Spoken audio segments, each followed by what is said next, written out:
Understood.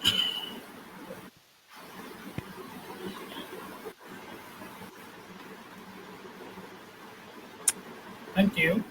Hello. Yes, sir. Can you hear me clearly? Yes, I'm hearing you clearly. Can you hear me clearly? Yes, sir. Yeah, yeah, I can hear you. Sir, we want to check your slide. Now Yes, it's please. your presentation time. Now it's your Yes. presentation time. So can I share my slides? Yeah. Definitely, definitely, definitely. Okay. Okay. Okay.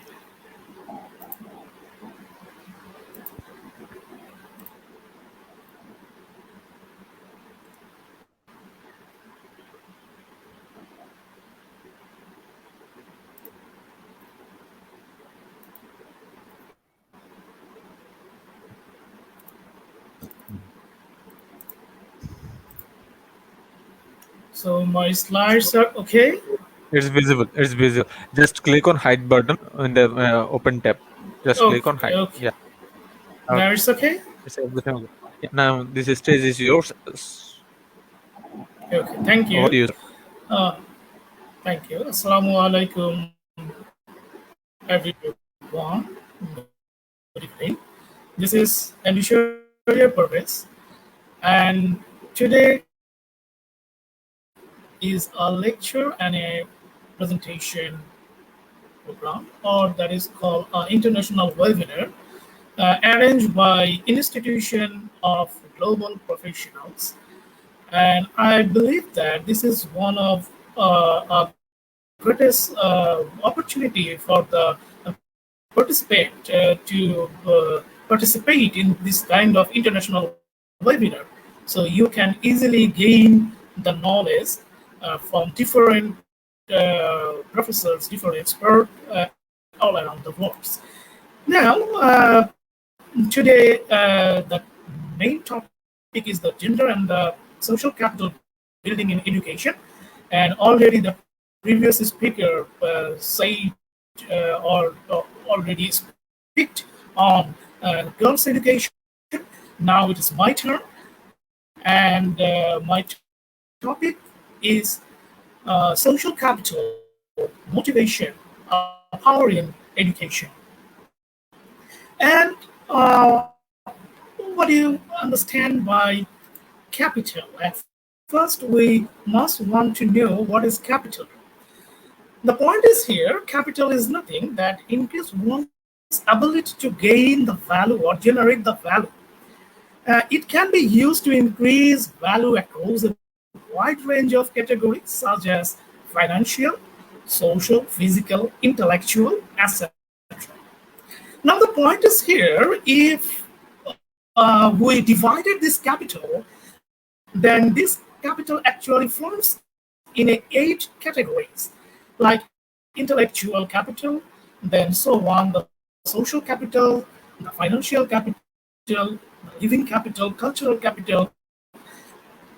If we want to elaborate some part of this capital, then we find this kind of thing that under the intellectual capital, we have the ideas, we have the concept, we have the knowledge.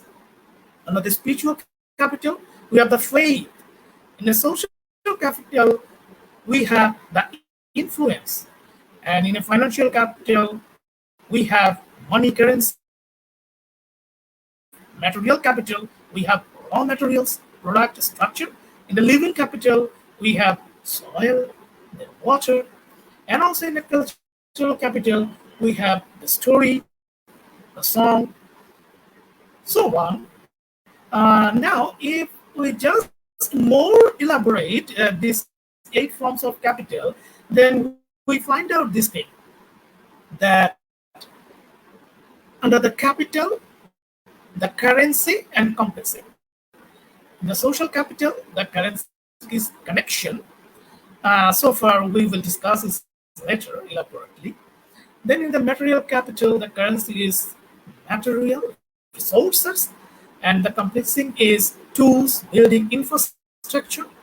In a financial capital, we have the money and financial instrument and securities. In a living capital, we have water, and in complexing, we have land, ecosystem, etc. Such as in a cultural capital, we have song, we have story, and it is called a community. Now, this is the 8 forms of capital and also the currency form. You can observe is easily that how can this kind of capital actually dividing each one from each other. And we are the human being, and we live under this kind of capital, and each of us actually use this kind of capital in our each and everyone daily lives. Now the point is here that we're just thinking that, oh, it's a huge capital is there. Then what's the matter? That how can I get the social capital? Oh, don't worry about it, because we will discuss it now.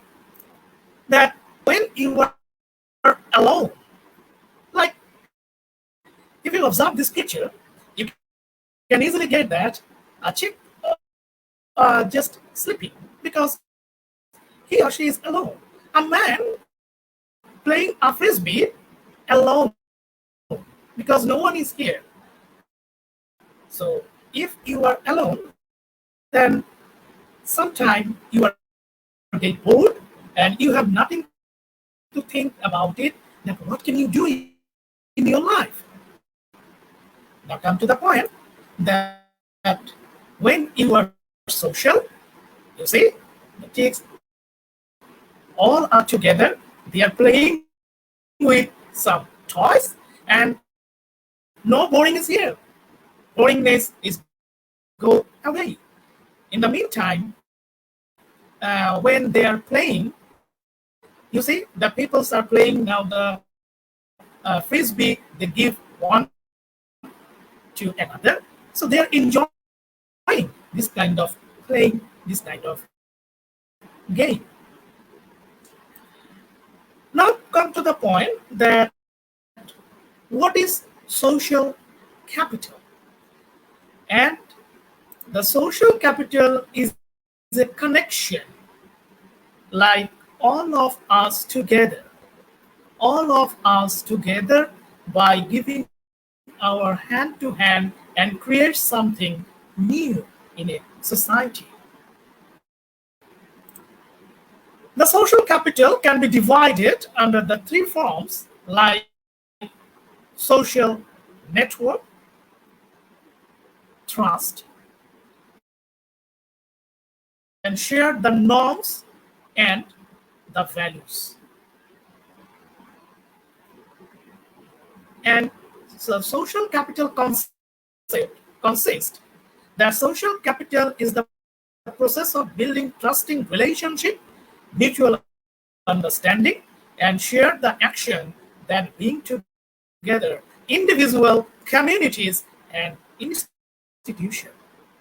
And this is the process cooperating action that generate the opportunities, resources by networking, by sharing the norms, and also the social agency.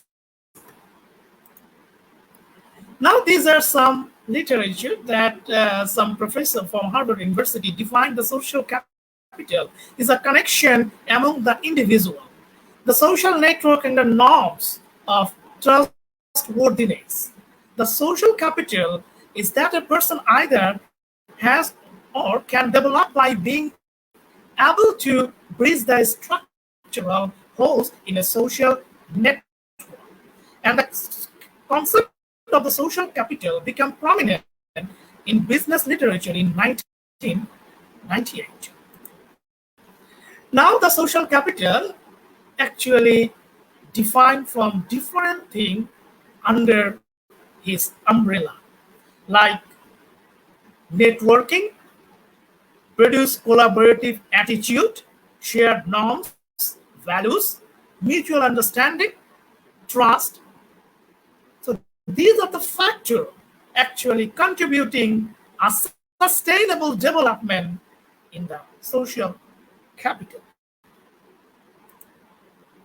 Now, these are the four pillars of social capital: that social exchange, social capital, norms, values, bounded solidarity, and enforce trust. So trust is another point is here that capture the social capital. Interact, socialization, sharing and caring, trust building, knowledge sharing and exchange. These are a circle or a loop of a social capital. And if you think that where is your place, you easily find out that your place under the social capital. So being a social people, you must under this loop. And so far, this is our trust building ability.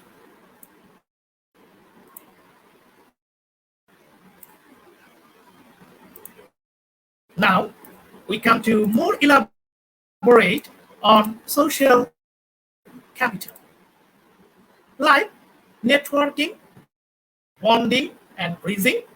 A social capital is a part of a social capital. Feeling trust and safety, reciprocity, participation, then citizen power, norms, value, and diversity, and sense of belonging all together actually pressurize the social capital, because you are in a middle point under the social capital. So these are the things always push you. And if you think that yes, if you live in your life, you must doing some networking, you must trust someone, you must feel safety, then participation somewhere, you are a citizen, you have the norms from your society, from your family, you have the diversity because each of us actually different from each other, and you have the sense of human being. Now come to the point that how teachers can contribute in building and integrating social capital through their teaching and learning.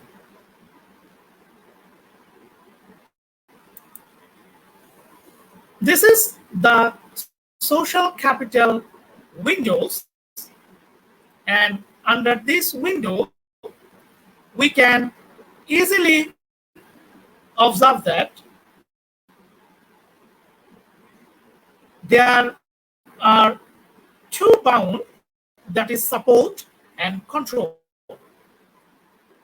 Low form high, and also control low form high. In the supporting part, you have the encouragement, love, growth. In the controlling part, you have setting, you have a structure, you have boundary, you have discipline.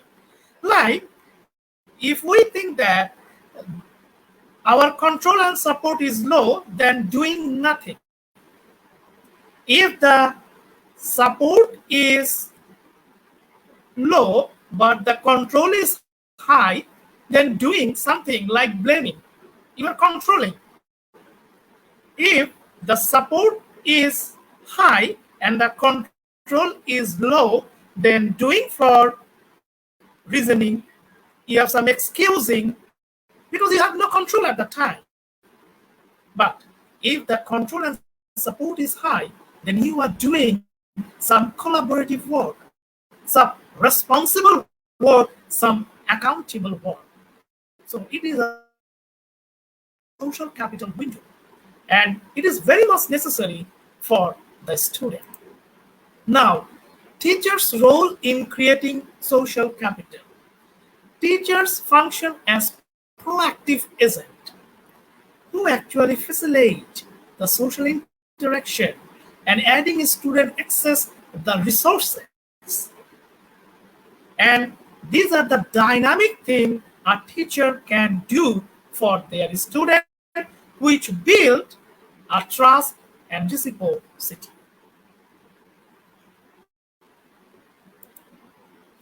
Now we come to the point that teachers' role in creating social capital. So these are some literature review. So I hope that you can read it by finding from the net that different kind of professors actually give their opinion by research that teachers' role in creating a social capital. And the point is here that it consists of the willingness of rely. And if we rely, then we have built our trust. So teachers' role must be presented themselves from in front of a student that a student can rely on you so that you will do something new or creating a social capital. Like process in creating social capital, we have this kind of combination of exchange. Process depends on four factors like access, like perceive the value, like motivation for engaging, and also creating capability of the parties like teachers and the student. Now, what are the underlying principles in promoting and participating social capital?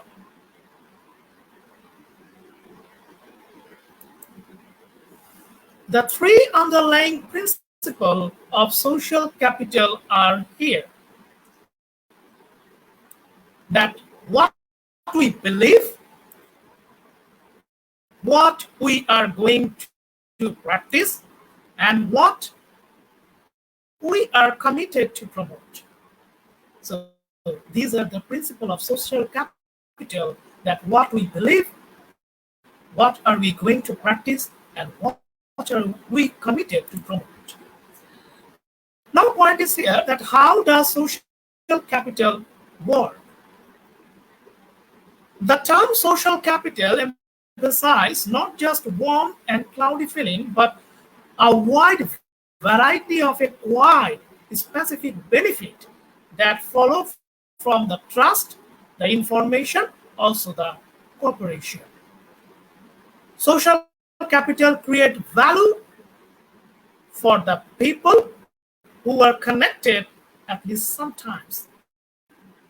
So if you are connected under the social capital network, then it must create some value inside you. Social capital have some example of norms and behavioral norms like be punctual,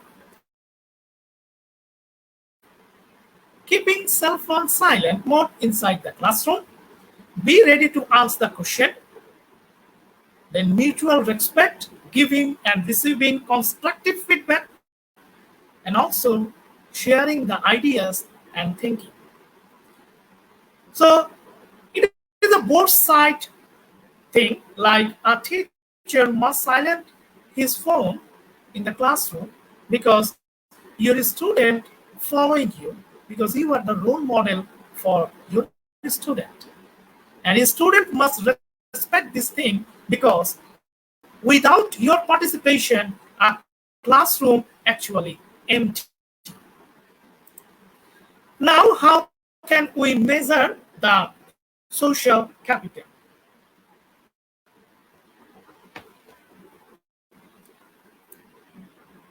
This is the measurement of social capital dimension, the structural dimension, the relational dimension, and also the cognitive dimension. And under the network structure, You have the network diversity, the network size. And you have also the relational dimension, the social network building. You have the bonding the relationship, bridging the relationship, and linking the relationship. And you have the social interaction and also the cohesion together in a social cohesion. Now, the cognitive dimension, you have the norms and value that you share the emotion, connection, then collective goals, then affective bonds, and civic norms. So these are build up the trust, social network, and trust. And if we elaborate this dimension more deeply, then we can find out that the social network, trust, norms, and maintain the license to operate the social network.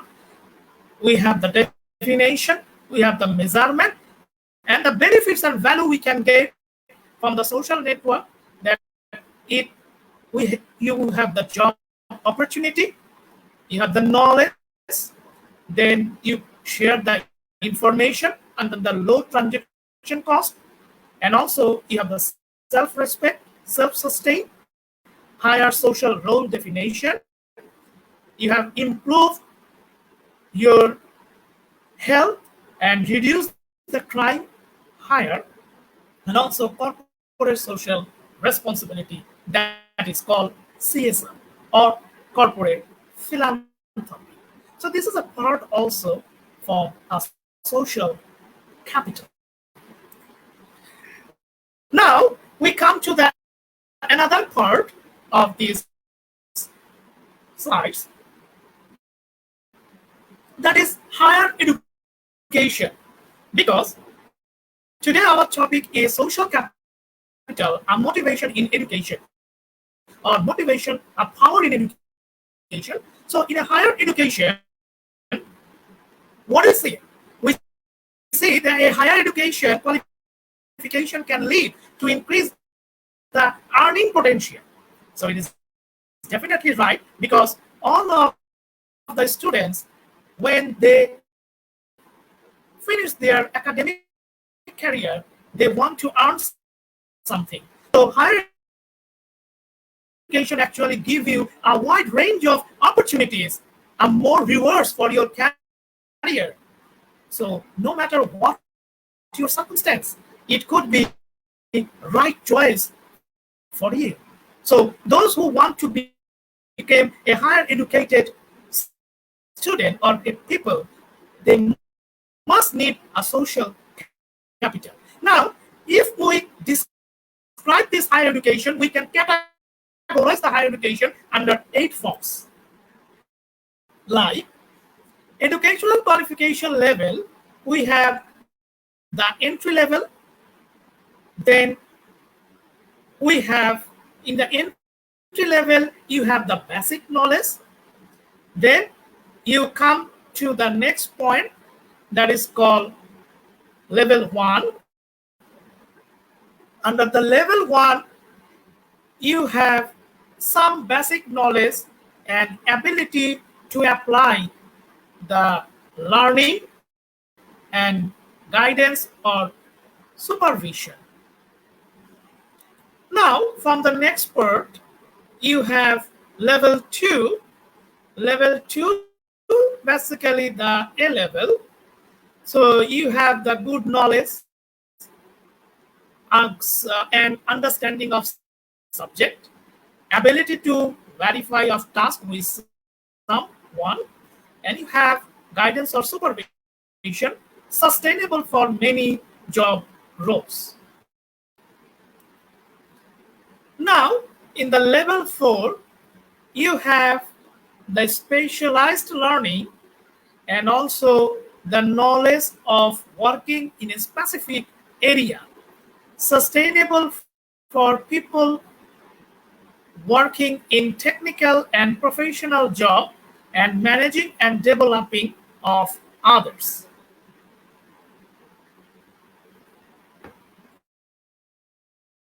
Now, come to the point that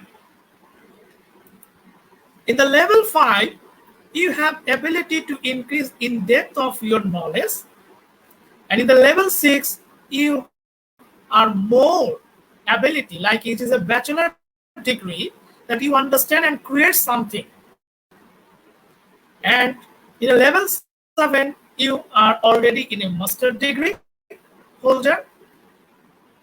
You have high developed and complex level of knowledge to create something and suitable senior professional and manager. And under the level 8, you have the doctorate degree, and it is an opportunity to develop a new and create opportunity that extend or refine the existing knowledge or professional practice. Now come to the part that is called motivation. And motivation is an internal state or condition that serves to active or energize behavior, give it direction. In a motivation, you have the biological, emotional, and social and cognitive force that create your behavior. In everyday uses, the term motivation infrequently used describe why a person does something. It is the driving force behind human action.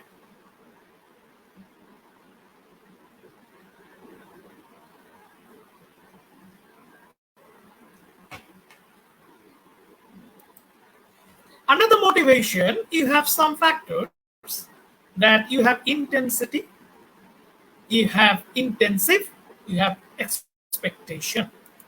And we have two types of motivation basically. Different motivational types exist. Basically, these two types are very interesting. That is intrinsic motivation and extrinsic motivation. So in the extrinsic motivation, you have the reward such as money, social recognition. In the intrinsic, you are actually problem solving ability inside you.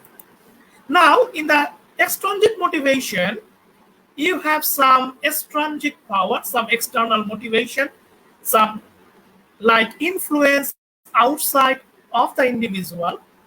And also in the extrinsic motivator, you have reward to treat the punishment. Thus, extrinsically motivated learner may have to be in inner sights and may process information only superficiation. And however, extrinsic motivation is equally necessary for classroom, because in a classroom it is needed for how can your student behave under this extrinsic motivation. Now in the intrinsic motivation, in the intrinsic motivation you have some forms of desire of learning, and it is an inherent interest, self-fulfillment, enjoyment, achievement. And you have also the intrinsic motivation in a classroom for learning material, more likely process information in effectively and efficient ways, like meaningful learning, and mostly likely to achieve a high level of goal. Because if a teacher motivates intrinsically a student, that will be more benefited for that student. Now the goal orientation. In a goal orientation, the performance goal, a performance goal is I want to get a grade in this subject. In a learning goal, a learning goal is I want to master in this subject. So this is also a motivational thing from each and everyone. It is different. From a performance goal, you need to get A in your subject, and from a learning goal who are intrinsically motivated, you want to be a master in this subject. Now, use of motivation.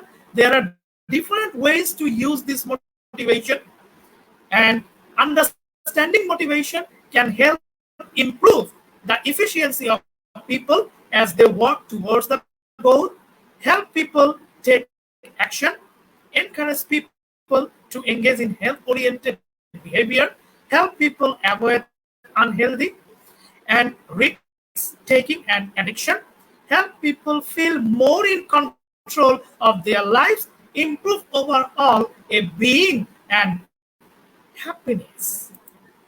So, impact of motivation.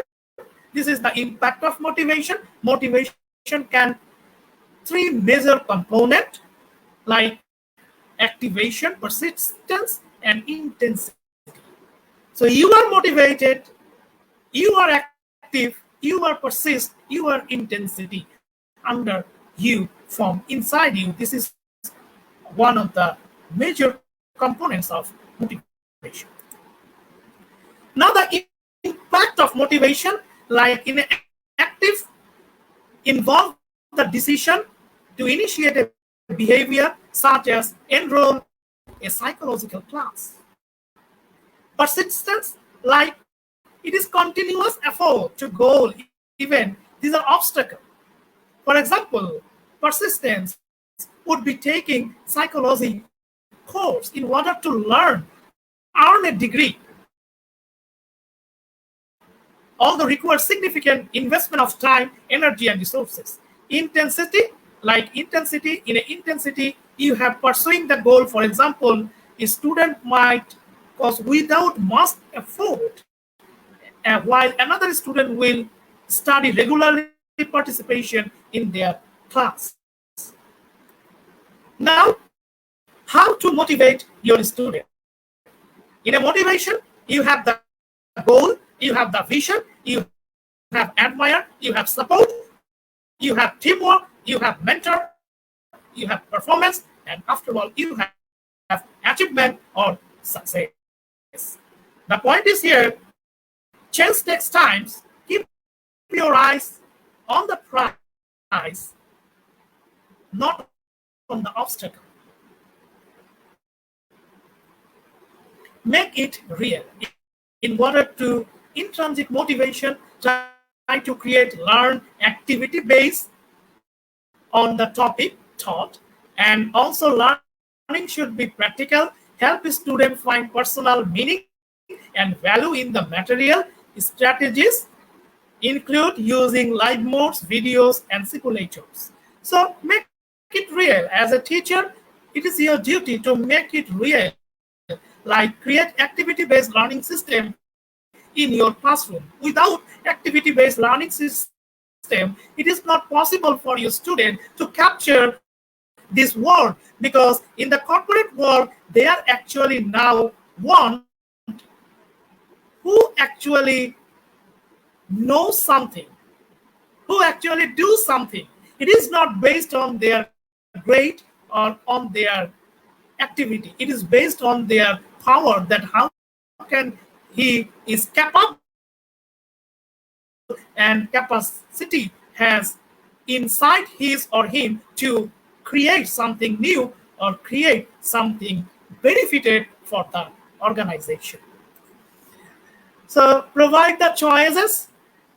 You can provide the choice to the student. Student can increase motivation when they feel something sense of autonomy in their learning process. Also, you some giving some assignment and also giving some material that they can easily pick from their lab or from the library. Then also encourage students to beat their personal best, because each and everyone has something inside themselves.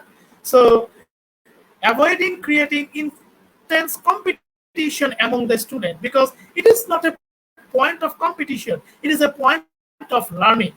So in a classroom, teachers must give them a lesson that what is important how can you compete against each other, but it is not a competition that create a competition against each other, and you are thinking that he is my enemy. No, that is not a point. Point is here, compete each other, that how can you do this thing by yourself, by establishing your own knowledge.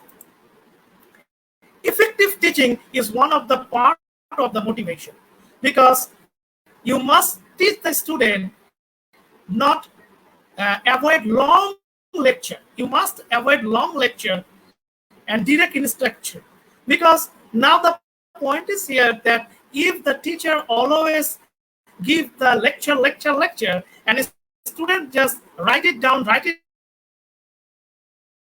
then it is not a good teaching behavior. So you show something, you give some short goals, you give some short assignment, you are doing some game in your study, then your student will be motivated. Now, adopt a supportive style, like follow the student autonomy and engage student interest, enjoyment, engagement, and performance, and be a supportive teacher and behave like you listening them, not hurting them. Student must respond to question you, and as a good teacher, you must respond their question. That is a good motivation part for a student.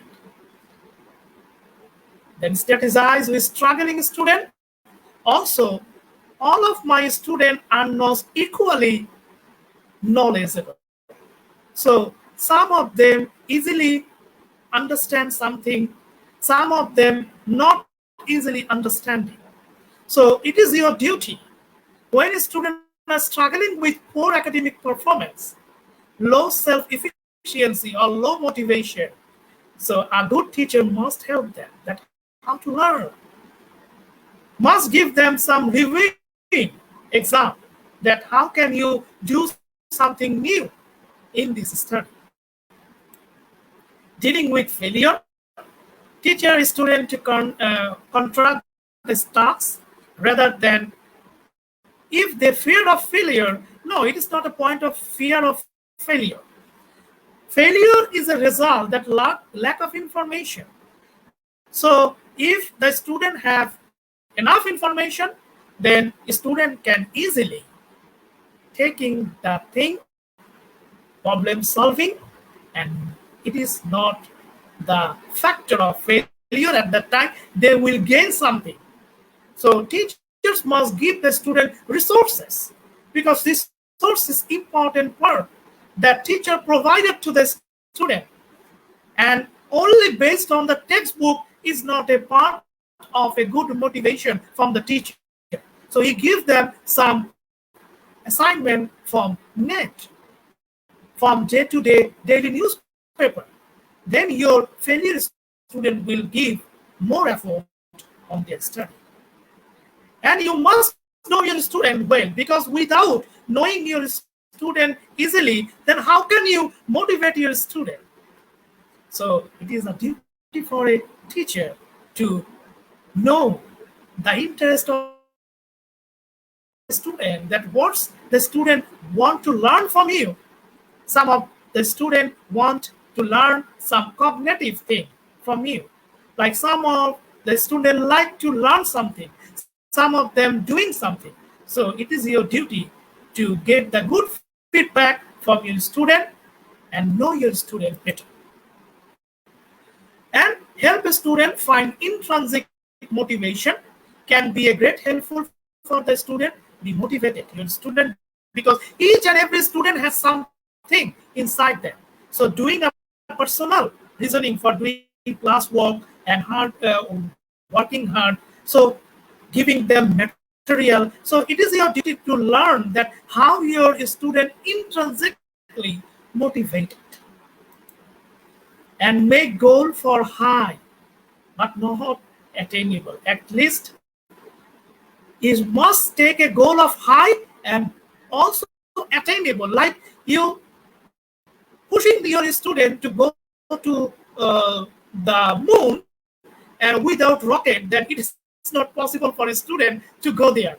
So not pushing your student by this kind of way. You must motivate your student that become an astronaut, and then you go to the rocket, and also you must create a rocket, and you must build a rocket and go to the moon. That is a make the goal high with attainable. And provide support for the success. You must provide the support for success in student. And now the point is here that motivation power plus education is equal to power of education. And power motivation, like a power motivation, is a theory that some people are motivated by desire for themselves. So there be a business executive, a teacher, a journalist. So you must motivate yourself and provide this motivation to your peoples, to your students. And under the power motivation, you have the high confidence, you have deserved satisfaction, you have the maturity, and you have a strong sense of responsibility. So it is necessary so being a responsible teacher in a class. So what is motivation? Like it is the inner power that push you towards taking action and towards achievement. And motivation actually activities, maintenance, and guidelines. So you start gets going on, keeps going on, and determining where you are trying to go. That is called the motivation. And if you want it, then fight for it. And never say that I can't, I cannot do this. Because just cut the knot from your cannot, then you will be able to do anything from inside you. Whatever you want to do in your study career, in your academic career, you can do, but with trust, with honesty, with policy, with rules, with discipline, with motivation. Without motivation, I think a student will not get his or her achievement or his or her goal. So thank you for your attention, and I want to finish my lecture now. And thank you for being with me for this presentation or for this lecture. Thank you. Thanks for, thanks for giving your brief discussion on social capital and valuable insight on higher education and educational levels because it is especially important for students. Make it real. You said that make it real. This is really a magical word and it because it motivates us to achieve the goal. I learned a lot from you and I think audience also learned from you. Thank you, sir, for your marvelous presentation.